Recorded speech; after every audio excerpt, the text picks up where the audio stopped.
ಎಲ್ರಿಗೂ ನಮಸ್ಕಾರ. ಸಿಂಪಲ್ ಟಿಪ್ಗೆ ನಿಮ್ಮೆಲ್ರಿಗೂ ಆತ್ಮೀಯ ಸ್ವಾಗತ. ವಿಡಿಯೋನ ಶುರು ಮಾಡೋಣ ಬನ್ನಿ. ಯಾರೆಲ್ಲ ತಂಬಾಕು ಸೇವನೆನ ಮಾಡ್ತಿದ್ದೀರಾ, ಸ್ಮೋಕಿಂಗ್ ನ ಮಾಡ್ತಿದ್ದೀರಾ, ಸೊ ಅಂತವ್ರಿಗೆ ಇವತ್ತಿನ ವಿಡಿಯೋ. ತಂಬಾಕನ್ನ ಹೆಚ್ಚು ಸೇವನೆ ಮಾಡಿದ್ರೆ ಅದರಲ್ಲಿ ನಿಕೋಟಿನ್ ಅನ್ನೋ ರಾಸಾಯನಿಕ ಅಂಶ ಹೆಚ್ಚಾಗಿರುತ್ತೆ ಸ್ನೇಹಿತರೆ. ಇದು ನಿಮ್ಮ ದೇಹಕ್ಕೆ ಸೇರ್ತಾ ಹೋದಾಗ ನಿಮ್ಮ ದೇಹದಲ್ಲಿ ರಕ್ತನಾಳಗಳು ಸಂಕುಚಿತಗೊಳ್ಳೋದಕ್ಕೆ ಶುರುವಾಗುತ್ತೆ. ಇದರಿಂದ ನಿಮ್ಮ ಕಾಲಿಗೆ ರಕ್ತ ಸಂಚಾರ ಆಗೋದು ಕೂಡ ಕಡಿಮೆ ಆಗುತ್ತೆ. ಮುಂದೊಂದು ದಿನ ನಿಮಗೆ ನಡೆದಾಡೋಕೆ ಕೂಡ ಕಷ್ಟ ಆಗುತ್ತೆ. ಗ್ಯಾಂಗ್ರೀನ್ ಅಂತಹ ಸಮಸ್ಯೆಗಳು ಶುರು ಆಗುತ್ತೆ.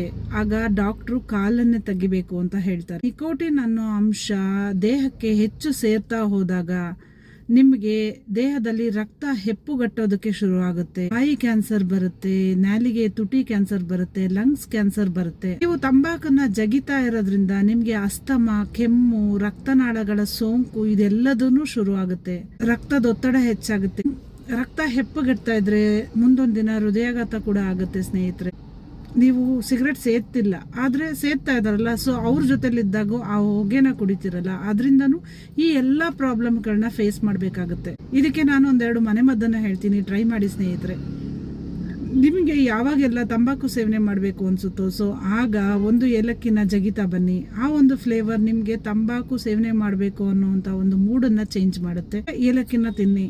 ಸೊ ಕ್ರಮೇಣವಾಗಿ ಡೇ ಬೈ ಡೇ ನೀವು ಇದನ್ನ ಟ್ರೈ ಮಾಡ್ತಾ ಬಂದ್ರೆ 2 months ಕಂಟಿನ್ಯೂಸ್ ಆಗಿ ನೀವು ಅವಾಯ್ಡ್ ಮಾಡ್ತಾ ಬಂದ್ರೆ ನೀವು ಅದನ್ನ ತಿನ್ನೋದನ್ನೇ ಮರ್ತೇ ಬಿಡ್ತೀರಾ. ಬೆಳಗ್ಗೆ ಎದ್ದ ತಕ್ಷಣ ಖಾಲಿ ಹೊಟ್ಟೆಲಿ 1 ಇಂಚ್ ಶುಂಠಿನ ತಗೊಂಡು ಚೆನ್ನಾಗಿ ಅಗ್ದು ಆ ರಸನ ಕುಡಿದು ನೀವು 1 ಗ್ಲಾಸ್ ನೀರನ್ನ ಸೇವಿಸಿ.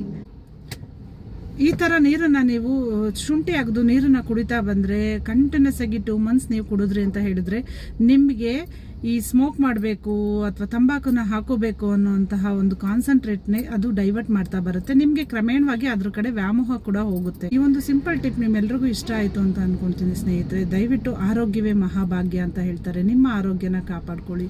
ಹೊಸದೊಂದು ಟಿಪ್ನೊಂದಿಗೆ ನಿಮ್ಮ ಜೊತೆ ಭೇಟಿ ಮಾಡ್ತೀನಿ. ಅಲ್ಲಿವರೆಗೂ ಎಲ್ಲರಿಗೂ ಒಳ್ಳೇದಾಗ್ಲಿ.